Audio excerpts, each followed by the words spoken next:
quiero compartir con ustedes sobre la realidad del reino de las tinieblas. La realidad del reino de las tinieblas.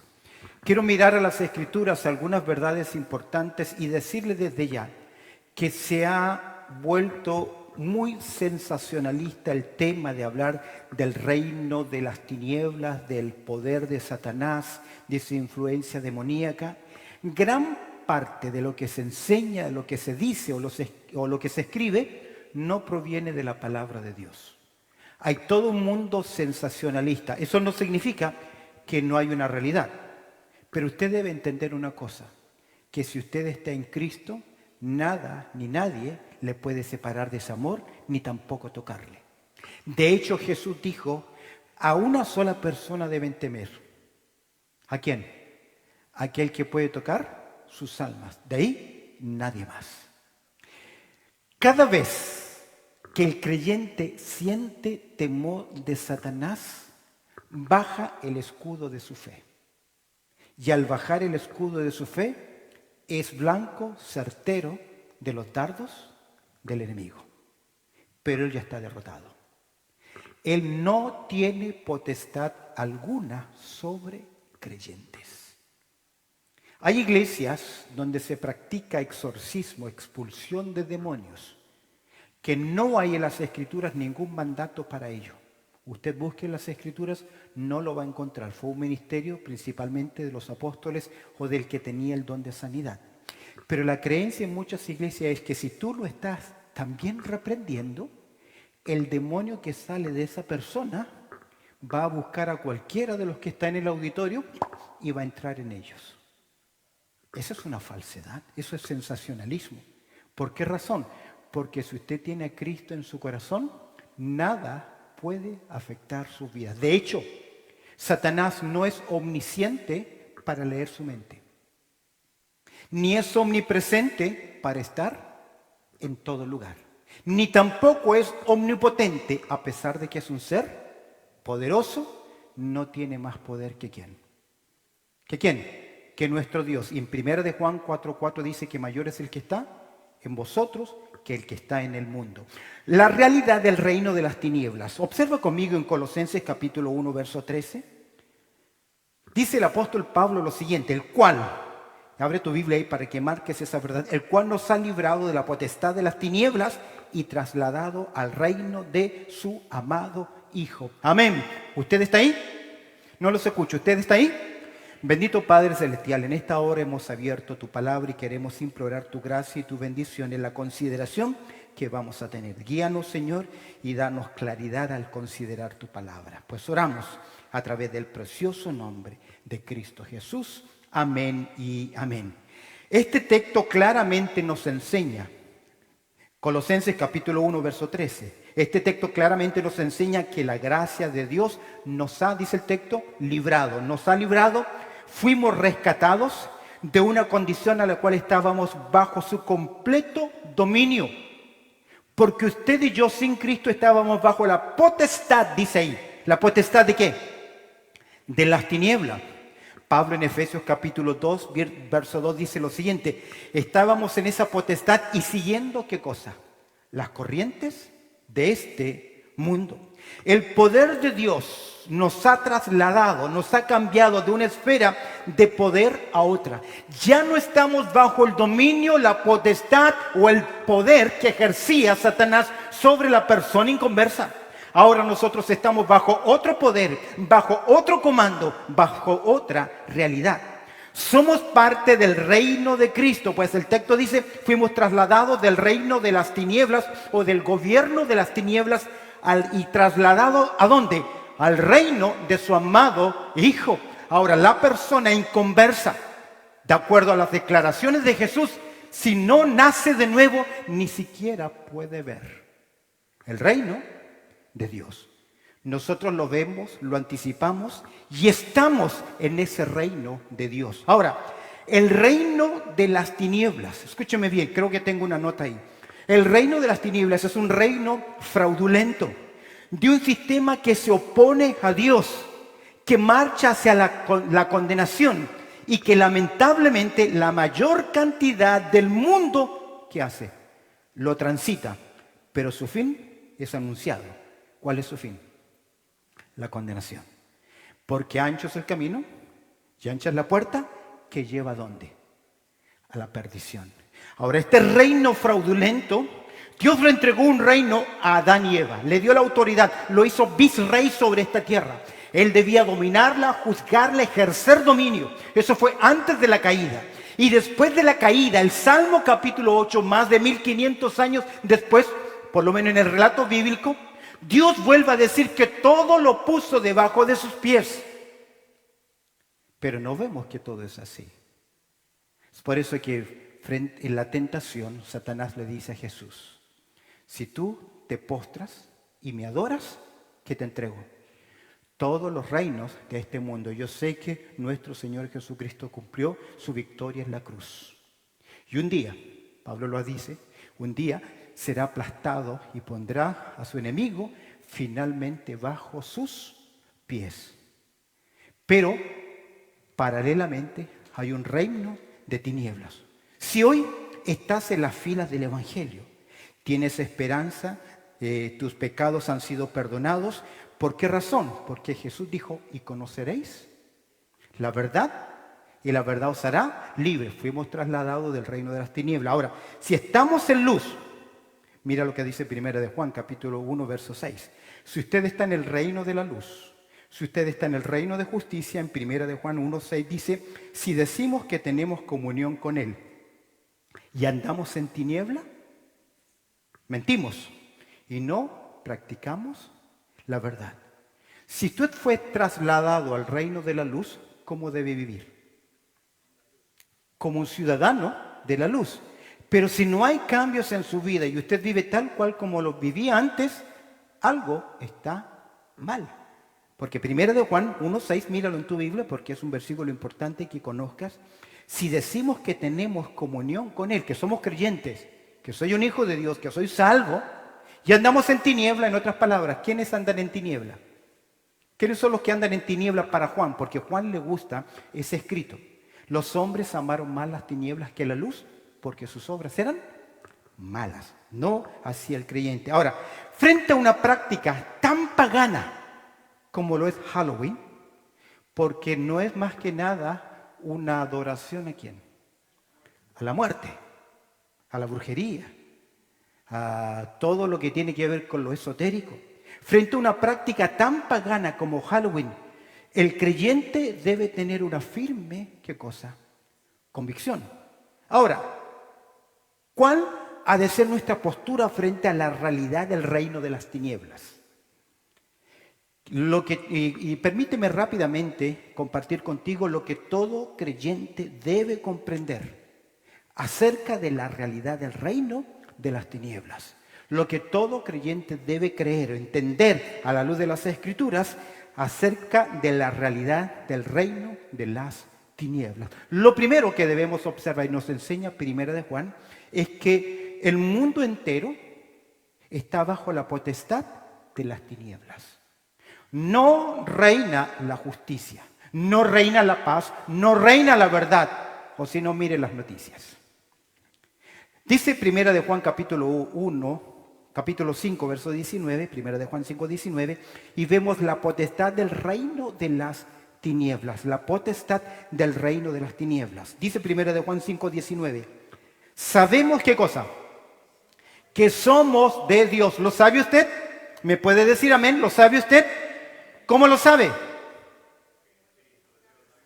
¿Porque le dimos el certificado de miembro de la iglesia? No, porque hay una realidad en nosotros, hay cambios en nuestras vidas. Dice, sabemos que somos de Dios.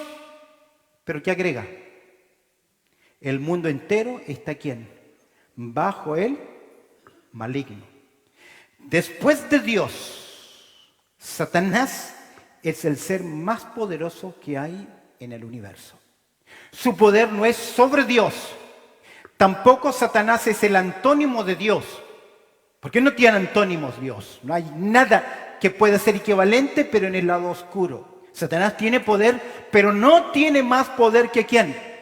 que Dios, jamás en las Escrituras, porque Dios es un Dios que soberano. Y cuando uno entiende bien el plan de redención, y uno entiende bien la palabra de Dios, el tema de Dios, el reino de Dios, de alguna manera Dios permite este reino de tinieblas paralelo para demostrar al final de toda la historia quién es el Rey soberano del universo.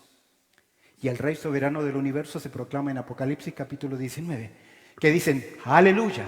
Porque el Señor, nuestro Dios todopoderoso, que reina, Él es el soberano, pero actualmente corre ese reino paralelo, siniestro, malvado, opositor, que le robó la autoridad a Adán y Eva en esta tierra, de los dominios de esta tierra.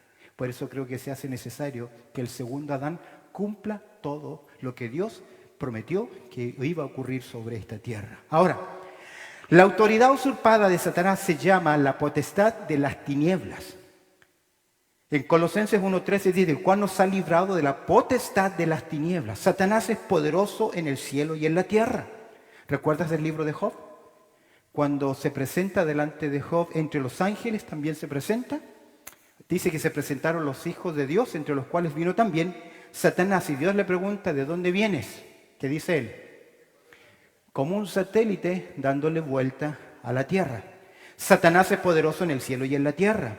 En primera de Pedro 5 dice que anda como león rugiente buscando a quien devorar. En Apocalipsis capítulo 12 verso 7 dice que el gran dragón con su cola arrastró la tercera parte de las estrellas y paralelamente las estrellas en el Antiguo Testamento figuran los ángeles. Tiene un ejército satánico. Pablo lo describe como o el reino, la lucha que tienen los creyentes. Ahora, el creyente no va a pelear en contra de las huestes de Satanás. No tenemos ningún mandato. Ellos quieren pelear contra nosotros, sin darse cuenta que el creyente está completamente, ¿qué? Armado de la vestidura de Dios. Él elabora maquinaciones. Según a los Corintios, Pablo dice, porque no ignoramos sus maquinaciones. Y el término maquinaciones significa fruto de un pensamiento muy bien elaborado. Podríamos decir estrategia militar. Él no da como nosotros tenemos un dicho en Chile, no sé si en su país, no da puntada sin hilo. Es decir, toda acción de él es ¿qué? Calculada. Él sabe cómo atacar creyentes y cómo dominar el mundo entero. Tiene un gobierno, un sistema del cual ese es el Dios de este siglo o príncipe de las potestades del aire. Pero él tiene un destino fijo. Ya su destino fue predeterminado por Dios o fue decretado por Dios. El lago de fuego y azufre. El infierno fue preparado ¿para quién? Satanás y sus ángeles. ¿Quién lo dijo eso? Jesucristo lo dijo, por lo tanto. Ahora, mora principalmente entre el tercer cielo, que es la morada de Dios, aunque Dios no tiene ¿qué? Morada porque Él es espíritu, y la tierra, en las regiones celestes. Satanás de continuo acusa a los escogidos.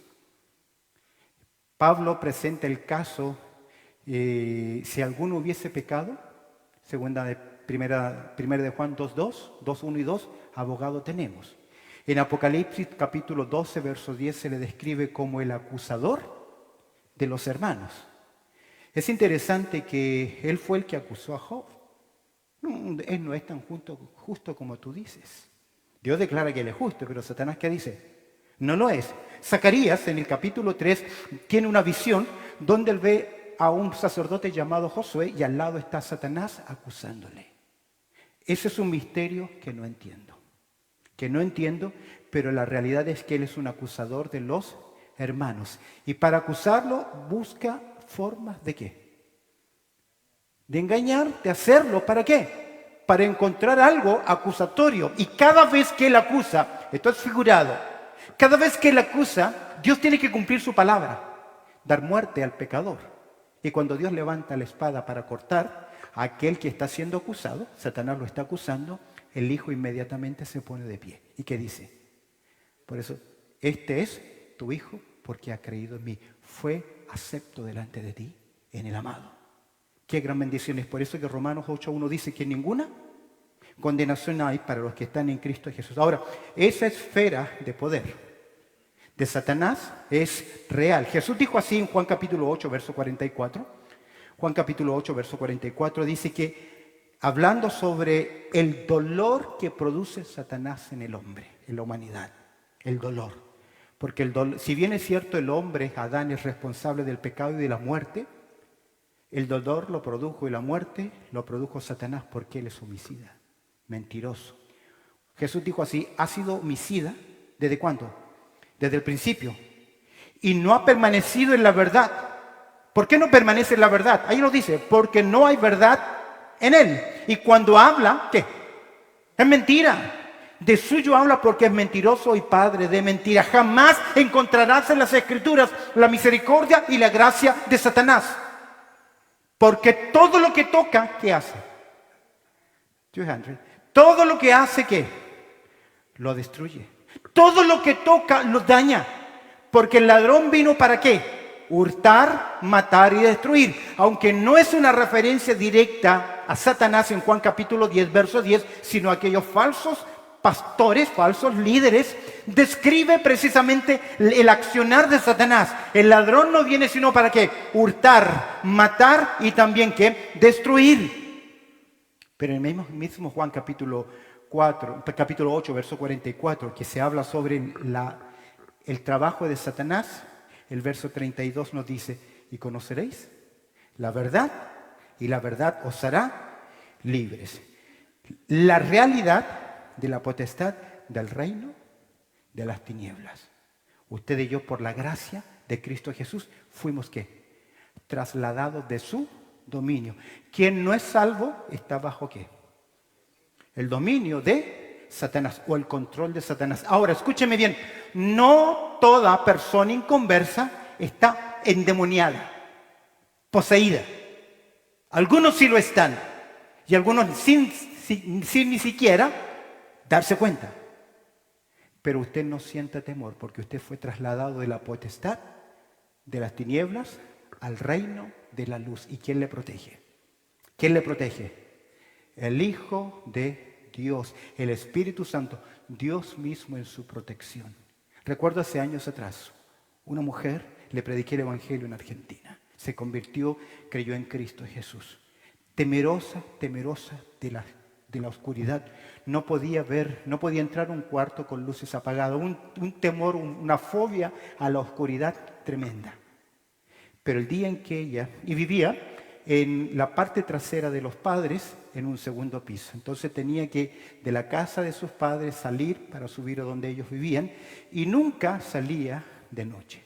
Y si era de noche y estaba oscuro, siempre necesitaba o el esposo, o los padres, o la mamá, que le dejasen en la puerta. A ese punto su temor. Su prueba vino cuando ella entendió el Evangelio y el poder de Dios se convirtió. Y ella esperó día siguiente esa tarde que oscureciera. ¿Para qué? Para salir. Por primera vez en su vida salió sola, a oscuras, salió por la parte trasera, subió a su casa, entró a su casa y dice que ella sintió ¿qué? Paz. ¿Por qué? ¿Se lo inventó? ¿Por qué? Porque Dios da esa confianza. Por eso el mandato más repetitivo de Jesús en el Nuevo Testamento, ¿sabe cuál es? ¿Sabe cuál es? No temas, no temas, no temas. Porque aunque ande por valles de sombra y de muerte, no temeré mal alguno. Y ahí es quien habla, es la oveja, que ha conocido a su pastor, porque el Señor está con nosotros. ¿Por cuánto tiempo? Por eso no me gusta cuando los hermanos oran, Señor, quédate con los que se quedan y vete con los que se van. No me gusta. Porque es una promesa, eso Dios ya dijo que lo va a hacer. Él está conmigo donde yo esté. Amén. No estoy solo. Segundo lugar, hablando sobre la realidad del reino de las tinieblas. Lo que todo creyente debe comprender acerca de la realidad del reino de las tinieblas, que hay una potestad, hay un reino de tinieblas del cual usted y yo ya fuimos ¿qué? Rescatados. Segundo lugar, el peligro de ciertas prácticas que Dios en su palabra fue muy claro. Lo primero que tengo que decir bajo Números 32, 23, que hay un principio interesante. Dios dijo, sabed que vuestros pecados os alcanzarán. El pecado alcanza. Luego atrapa. Y finalmente aniquila. Le roba. ¿Por qué? Porque Satanás es homicida. Ahora, el pecado alcanza, atrapa y luego aniquila. Y detrás del pecado está Satanás. ¿Por qué digo que detrás del pecado está Satanás? ¿Quién es el tentador? ¿Quién engañó a Eva? ¿El animal? ¿La serpiente? No, porque Apocalipsis luego nos dice que la serpiente antigua, ¿quién es? Satanás utilizó un medio para engañar a la mujer. Utilizó una forma. De hecho, cuando el Señor Jesucristo es llevado por el Espíritu al desierto, en Mateo capítulo 4, verso 3, dice que vino ¿quién? ¿Vino quién? Dice el texto, vino el tentador. Vino el tentador. ¿Y cuál es la intención del tentador? Hacer caer. No simplemente el hecho de pincharlo, como dicen los argentinos, pecharlo, provocarlo, sino sencillamente hacerle ¿qué? Caer. Ahora, ciertas licencias en la vida del creyente abren la puerta al pecado y a Satanás. Es por eso que hay creyentes que nunca experimentan en su vida victoria, porque han dejado en su vida, ¿qué cosa? Una puerta abierta. De hecho, Pablo dice en Efesios capítulo 5, verso 27, ni deis, ¿qué cosa? Lugar al diablo. Ni deis lugar al diablo. Es decir, no le abras la pequeña puerta para que meta su pie. Nosotros tenemos un dicho que dice, le das la mano y se toma el codo. ¿Lo tiene? Lo mismo es con el reino de las tinieblas. Una pequeña licencia. Una pequeña locura. Una pequeña mosca. A ceder el perfume del perfumista. Así que no se den licencias. ¿Por qué? El peligro de ciertas prácticas. Por eso Pablo, en vez de decir esto sí, esto no, este sí, esto no, él dice, todo me es lícito, pero no todo me conviene. ¿Por qué? ¿Por qué razón? Porque si comenzamos a enumerar lo que debe y lo que no debe hacer, nos volvemos personas legalistas. Por eso no me gusta a mí el legalismo, pero sí hay principios bíblicos claros, porque el peligro de ciertas prácticas, vuestros pecados os alcanzarán. Y pensando en esto, los niños con la plena aprobación de sus padres, la noche del 31 salen. ¿Cómo le dicen? Trick or treat. O salen trato o truco, creo que es la traducción en español, a recolectar dulces. Inocentes, y yo los veo a veces con la aprobación, y van con sus padres y ellos con sus canactitas, puerta a puerta, sin saber, sin darse cuenta, que detrás de esto, ¿quién está? Satanás haciéndolo ver, es algo típico, es algo cultural. Van disfrazados de fantasmas, de vampiros, calaveras, de demonios, pidiendo dulces por las casas. Los supermercados y las jugueterías se caracterizan porque están todos, usted sabe, después del Día del Padre, ya enseguida viene Halloween. Después de Halloween, ¿qué viene? Christmas, Navidad, y así van. Ese es el círculo. Y usted ve por todos los lugares, el Woolies principalmente tienen unos tremendos zapallos que se ven lindos. No sé si tenga el tiempo para explicarles por qué le doy los zapallos. Escúcheme bien, a diferencia de otras fiestas que hay culturalmente, como San Valentín o el Día de los Enamorados o de la Amistad o Harmony Day, cosas así que son culturales en algunos países o el mundo entero, si bien es cierto son prácticas culturales, no atentan un principio escritural, pero sí Halloween.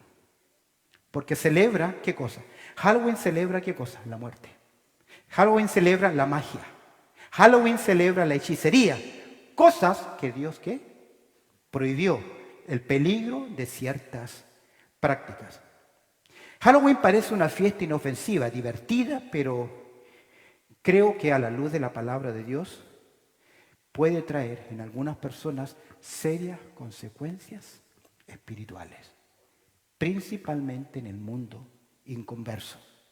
¿Por qué razón? Porque nosotros tenemos, bueno, la razón no es teológica, pero es práctica. El que juega con fuego se quema. Amontonarás ascuas sobre tus vestiduras sobre tu pecho sin que tus vestiduras ardan. Ahora, el origen de Halloween. 300 años antes que Jesús naciera, los celtas que habitaban las islas británicas, Escandinavia, Europa occidental, estaban organizados. Los celtas eran un grupo común y corriente. Su gobierno estaba controlado por una sociedad de sacerdotes paganos llamados druidas o druistas. Entonces esta práctica, los druidas, eran satanistas que alababan y servían al dios de la muerte llamado Samán o Samain, que es un dios budista también. Estos sacerdotes satánicos literalmente controlaban la vida de las personas a través de mecanismos de temor, de muerte, enfermedades y destrucción. Cada año, los druidas, este grupo, estos celtas, cada 31 de octubre, estos brujos celebraban la noche de Samhain, mejor conocida como el Festival de la Muerte. Y estos sacerdotes iban casa a casa o choza a choza pidiendo un donativo a cambio de la protección espiritual. ¿No les suena a los italianos? ¿No suena a mafia? Ahora, cuando llegaba al anochecer, ellos tenían unas especies de nabos grandes, los cuales ellos ahuecaban y en su interior insertaban ¿qué? Una luz, una lucecita. Ahora, y esa era la forma, imagínate estos monjes de noche con eso, todos veían de lejos ya la lucecita y ellos venían a pedir algo y en la casa que no les daban algo, que no proveían para ello, pronunciaban palabras de maldición y de juicio. Cuando esta práctica llegó a los Estados Unidos, no había nabos tan grandes. Usted conoce, hay una especie de red, no es un nabo, los nuestros son pequeños, blanquitos pequeños. Entonces, como no encontraron algo tan grande para poner la luz, ¿qué encontraron? Calabazas, las ahuecaron y hicieron el mismo sistema. Ahora, era el día de la muerte. Quiero decirte algo. El famoso Anton LaVey, que es el escritor o el satánico quien escribió la Biblia satánica, fundador y sacerdote de la iglesia satánica, él dice lo siguiente, que existen 3 fechas importantes dentro de los satanistas. El 11 de abril, que es el cumpleaños de él, el día 30 de abril, que es un día donde se elaboran prácticas de brujería a nivel mundial, y el día más importante para ellos, el 31 de octubre. De hecho, según él, Antón, él dice que añade que esa noche, el 31 de octubre, los poderes satánicos llegan a su nivel máximo.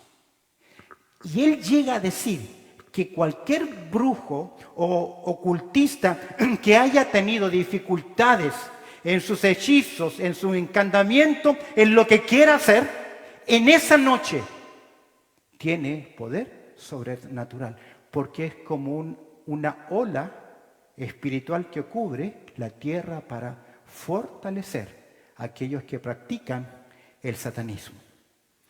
Posteriormente en la historia, la Iglesia Católica adoptó el día siguiente.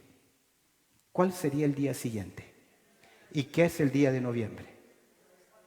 El día de los santos, que no es otra palabra que el día de los muertos, ¿Quieres saber cuán importante es esa fiesta? Vea la película Coco de Pixar, de Coco. Ahí usted va a ver lo importante que es. ¿Para quién? Para el mundo religioso y el mundo católico, esa práctica. Ahora, ¿qué dice Dios en su palabra? Mira, primera de Juan capítulo 2, verso 15. Antes de ir a una prohibición más. Lo primero que vemos acá es el peligro. La asociación, el involucramiento, el no darse cuenta de lo que se está haciendo. Te vuelves un canal, un puerto abierto a influencia demoníaca. Primero de Juan capítulo 2, verso 15 dice, no améis ¿qué? El mundo ni las cosas que están en el mundo. Si alguno ama al mundo, el amor del Padre no está en él. Verso 16, porque todo lo que hay en el mundo, los deseos de la carne, los deseos de los ojos, la vanagloria de la vida, ¿qué? No provienen del Padre, sino ¿de quién? Y aquí el mundo se refiere al sistema satánico gobernado por el príncipe de la potestad del aire. Verso 17, y el mundo pasa y sus deseos, pero el que hace la voluntad de Dios permanece para siempre. No puedo seguir comentando, si no, no voy a alcanzar a lo que quiero decir. Vamos al tercer lugar. Otra verdad, otra cosa que tenemos que comprender, lo que todo creyente debe comprender acerca de la realidad del reino de las tinieblas. Ya hemos hecho mención de la potestad del reino de las tinieblas, el peligro de ciertas prácticas. Veamos ahora en tercer lugar la prohibición de Dios con respecto a las prácticas ocultas. Dios fue muy claro con la nación de Israel. Dios fue muy claro con su pueblo. Dios prohibió estrictamente la asociación con lo oculto, las tinieblas, los símbolos del mal. Leemos en Deuteronomio capítulo 18, verso 9, mira lo que Dios ordena. Cuando entres, y este texto debes marcarlo en tu Biblia porque es un texto interesante. Cuando entres a la tierra que Jehová tu Dios te da, ¿cuál es esa tierra? La tierra de la Canaán. Cuando entres, dice Dios, no aprenderás a hacer según las ¿qué? Abominaciones de aquellas naciones. No sea hallado en ti quien haga pasar a su hijo o a su hija ¿qué? Por el fuego. Muchos reyes en la historia de Israel lo hicieron. Ni quien practique ¿qué cosa? Primero, adivinación. Segundo, ni agorero, más sortílego, hechicero, ni encantador, ni adivino, ni mago, y ni quien consulte a quién, a los muertos. ¿Qué dijo Dios? No lo hagas. Verso 12. Porque esa abominación para con Jehová, ¿qué es abominación? Es algo que Dios repugna, rechaza, porque es abominación para con Jehová cualquiera que hace estas cosas. Y por estas abominaciones, Jehová tu Dios echa estas naciones de delante de ti, porque no se arrepintieron.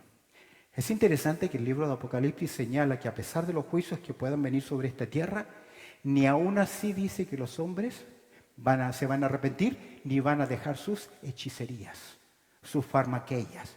Ahora, la condición de esas naciones en tinieblas es la razón por la cual Dios mandó el juicio de destruir. Observa el verso 13. ¿Qué dice Dios a su pueblo? ¿Por qué le dice Dios eso? Porque su pueblo debe ser un pueblo separado. Perfecto serás delante de Jehová, tu Dios. Porque estas naciones que vas a heredar, agoreros y adivinos que oyen, mas a ti no te ha permitido esto, Jehová tu Dios. Estas prácticas son vistas como intentos de manipulación de las fuerzas espirituales para darle ¿qué? Poder al hombre. Entre paréntesis, Dios le dio autoridad al hombre, pero no le ha dado poder, porque el poder en el hombre lo enloquece, lo enloquece. ¿Qué es el ocultismo? El ocultismo es como un conjunto de conocimientos y de prácticas relacionadas con los misterios ocultos. La palabra latina proviene de occultus, que tiene la idea de cosas que están escondidas, que son secretas, misteriosas, pero que al conocerlas abren una puerta ¿de qué? De poder, porque todo es detrás del poder. Ahora es interesante que el ocultismo trata de cosas secretas y escondidas. El ocultismo tiene que ver con operaciones y sucesos que parecen depender de poderes humanos más allá de los 5 sentidos. No es que Doña Pechita tiene un poder especial, sabe dónde están las cosas. Entonces hay que ir a consultarle a Doña Pechita porque ella tiene conocimiento. El ocultismo tiene que ver con lo sobrenatural, con la presencia de fuerzas espirituales. Le llaman paranormal, poderes extrasensoriales, poder de la mente y ver más allá. Nada de eso es real.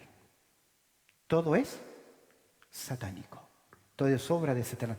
Dentro del ocultismo se puede mencionar la hechicería, la magia, la quiromancia, cartomancia, adivinación, tablas de escritura, la ouija, la carta de tarot, satanismo, espiritismo, demonios y la última de las, el consultar, ¿qué cosa? La esfera o las bolas de cristal.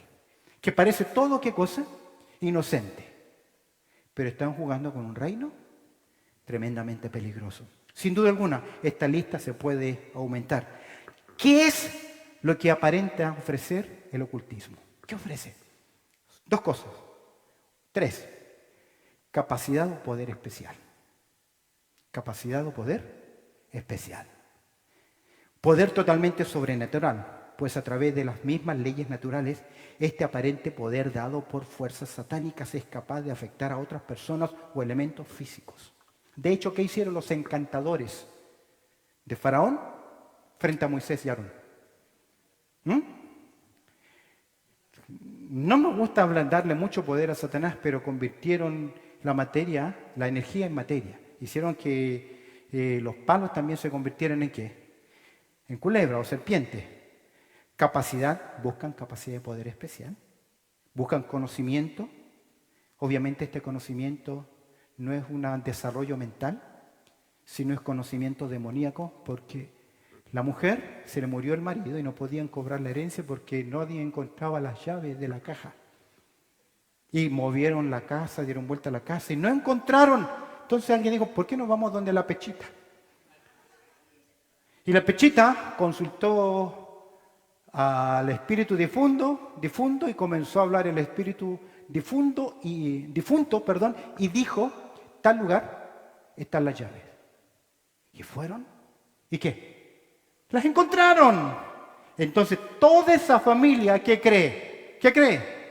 Que Doña Pechita sí puede ¿qué? Consultar a los muertos. Lo que no sabe, que no está consultando a los muertos, sino a los demonios. ¿Te acuerdas cuando la bruja de Endor gritó de espanto? Porque Dios hizo algo, Dios hizo aparecer a Samuel, que no debía ocurrir, fue una obra de Dios, pero no porque la bruja de Endor tenía el poder para ¿qué? Consultar a los muertos, porque buscan capacidad, porque buscan conocimiento, porque buscan curación, milagros. Yo estaba en Bransen, en Argentina, haciendo evangelismo puerta a puerta, y llego a una casa, una puerta rara, una casa rara, muy linda, pero rara para un pueblo. Golpeo la puerta. Toc, toc. Bueno, no golpeo la puerta, mentira, porque en Argentina no se golpea la puerta, sino que se aplaude. Aplaudí y abra cadabra, se abrió la puerta. Y sale un hombre alto, de negro, corbata, literalmente parecía un portero de morgue, con una voz de ultratumba, y me saluda, con una voz profunda. Buenas, ¿cómo estás? Y yo le digo, no le dije soy evangelista, todos los que andan allá le llaman evangelistas. Estoy predicando el evangelio y me dice, es exactamente lo que nosotros hacemos. Y una voz profunda que te hacía temblar hasta los calzoncillos, no importa. Entonces, voy adentro y veo yo un banco largo, cuadros raros de símbolos religiosos y me hace sentar y me explica. Nosotros, al igual que tú, practicamos la parapsicología y hacemos sanaciones y hablamos de Jesús y hablamos de María y buscamos sanar a las personas o liberarlas, especialmente si están bajo un encantamiento, un hechizo.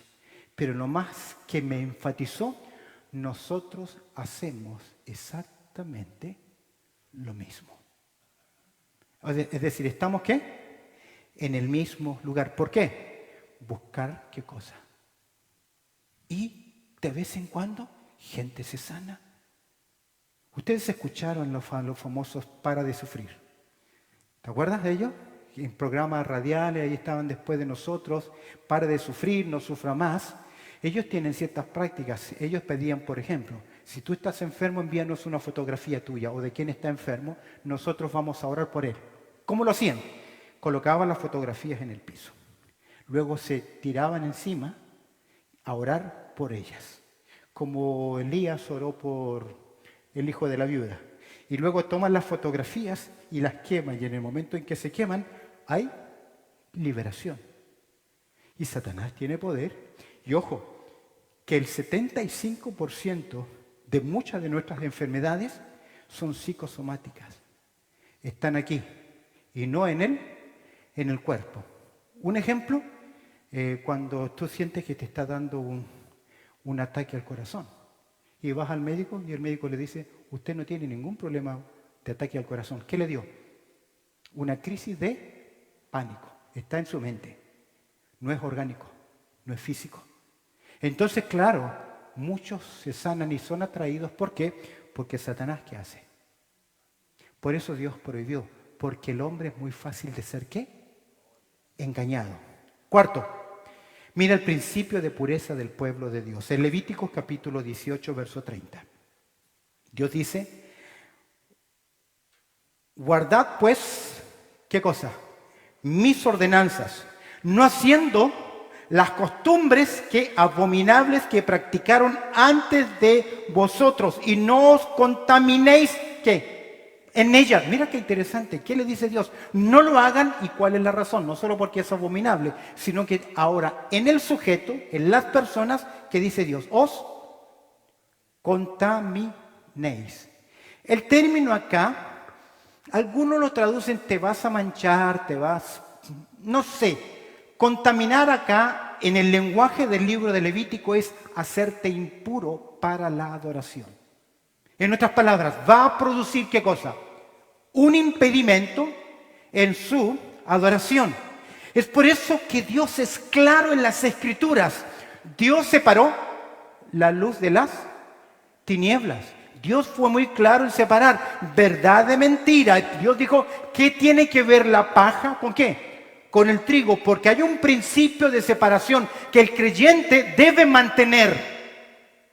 Observa conmigo en 2 Corintios capítulo 6, verso 14. En 2 Corintios capítulo 6, verso 14, Dios dijo así, no os unáis ¿en qué? En yugo desigual, con los incrédulos, porque ¿qué compañerismo tiene? ¿Qué? La justicia con la injusticia. Ahí hay un principio ¿de qué? De separación, que Dios lo estableció desde el momento de la creación, cuando Dios separó la luz de las tinieblas. ¿Y qué comunión? La luz con las tinieblas, verso 15. ¿Y qué concordia? ¿En qué pueden estar de acuerdo? ¿Quién? Cristo y Belial. ¿En qué? ¿O qué parte el creyente con él? Incrédulo. Dios pide de su pueblo separación, el contacto con las prácticas prohibidas. Les harían ritualmente impuros. De esta forma no podían presentar una ofrenda de adoración a Dios en libertad. Muchas personas ingenuamente entran en esta práctica. Yo me acuerdo cuando mis hijos eran pequeños, nosotros no los dejamos ver televisión abierta o caricaturas, les comprábamos películas. Y una de las que les compramos fue un ratoncito, Stuart, el ratoncito. Al final de esa película hay un juego con los niños. Y cuando le prestamos atención, nos llamó la atención que todos los niños estaban alrededor de una tabla de Ouija. En Little Stuart creo que se llamaba la película. Una tabla de Ouija. Es que inocentemente, sutilmente, los niños o las personas entran en ese juego. Y es como un puerto abierto. Yo lo miro como un USB. Tú abres un puerto y entra cualquier cosa. Cuando yo era pequeño, 7 años, 10 años, había un grupo de muchachos de entre 2, 15, 17, ahí en esa etapa, que todos los viernes, yo me acuerdo porque justo en esa calle, de la calle de mis tíos, donde ellos se reunían, había una imprenta. Se hacían trabajos, aún se hacía literatura con linotipia antiguo, y se reunían todos los viernes a leer libros de magia. Y luego ya no simplemente había lectura, sino que ya habían velas, ya casi había un culto. Para hacer corta la historia, ninguno de ellos, de esos muchachos, llegó a superar los 21 años de edad. Cayeron en drogas. 2 de ellos murieron trágicamente. Otro de ellos lo tuvieron que internar porque se volvió loco. Es decir, que todo ese grupito, lamentablemente, no fue productivo. La única muchacha que quedó era con problemas de esquizofrenia, con fracaso en su vida, no solamente drogas, sino un montón de cosas más. ¿Por qué? Proverbios, Levítico 19:31 dice: no os volváis a los encantadores ni a los adivinos, no los consultéis, contaminándoos con ellos. Yo, Jehová, vuestro Dios. Porque no sabemos hasta qué punto son un medio. Ahora, usted sabe que detrás de toda imagen, de todo ídolo, ¿qué hay? ¿Qué hay? Demonios. A veces nosotros en nuestros viajes vamos a los países y traemos ¿qué? Amuletos. Y usted no sabe si ese símbolo, si esa figurita tan artesanal, tan que corresponde a ese país, fue utilizada. ¿Es un símbolo de qué? De satanismo. Y se ve tan bonito en su casa, pero si usted ya sabe que es un símbolo satánico, es preferible que lo queme, lo tire. No quiero entrar en el sensacionalismo, pero así como hay piedras, tablas energéticas y puntos energéticos, de alguna forma puede ser una atracción de influencias demoníacas. Termino con el 5.º punto. ¿Cuál es el proceder del que conoce la verdad? ¿Qué debe hacer el creyente? Para eso tomemos ejemplo en Hechos capítulo 19, lo que hicieron los que creyeron en Éfeso. Éfeso es un sector muy interesante, muy rico, muy próspero, pero muy idolátrico. Observe lo que ocurrió. Capítulo 19, verso 18. Y muchos de los que habían creído venían, ¿qué? Confesando y dando cuenta de sus hechos. Es decir, que reconocieron a los apóstoles al viaje misionero, tercer viaje misionero, al equipo misionero, que habían pecado y que estas fueron sus prácticas. Mira el verso 19. Asimismo, muchos de los que habían practicado, ¿qué cosa? Magia. ¿Qué hicieron? Trajeron los libros y los quemaron delante de todos. Es decir, que tomaron decisiones. Escúcheme bien. Algunos de nosotros en el pasado teníamos estampitas. ¿Qué son las estampitas? Imágenes bonitas, me las regaló mi mamita o mi abuelita, y a veces nosotros las queremos, ¿qué? Conservar. O cruces, crucifijos especialmente. Pero es que es de oro. Tiene valor. Si tú lees el Antiguo Testamento, Dios le prohibió convertir sus ídolos en algún tipo, o regalarlos, o quererlos cambiar por otra cosa. ¿Qué hicieron estas personas? Verso 19. Dice, ¿qué hicieron? Los quemaron delante de ¿qué? De todo, los destruyeron. Y hecha la cuenta de su precio, hallaron que eran 50,000 piezas de plata. Es decir, que era una gran cantidad de dinero. Se lo podían haber dado a los misioneros. Total, imágenes, ya ídolo es ídolo, nada nos toca. ¿Pero qué hicieron? ¿Por qué? Porque porque fue prohibido por Dios este tipo de práctica, y Dios dijo, no os contaminéis. El valor de tales pergaminos, libros, tenía que ver con los contenidos, con los símbolos, con las imágenes. A veces nosotros compramos poleras, remeras, t-shirts o cosas que nosotros usamos con ciertos tipos de símbolos. Cuide lo que está comprando, porque usted no sabe si es el famoso símbolo de la paz. No es símbolo de paz, es un símbolo demoníaco.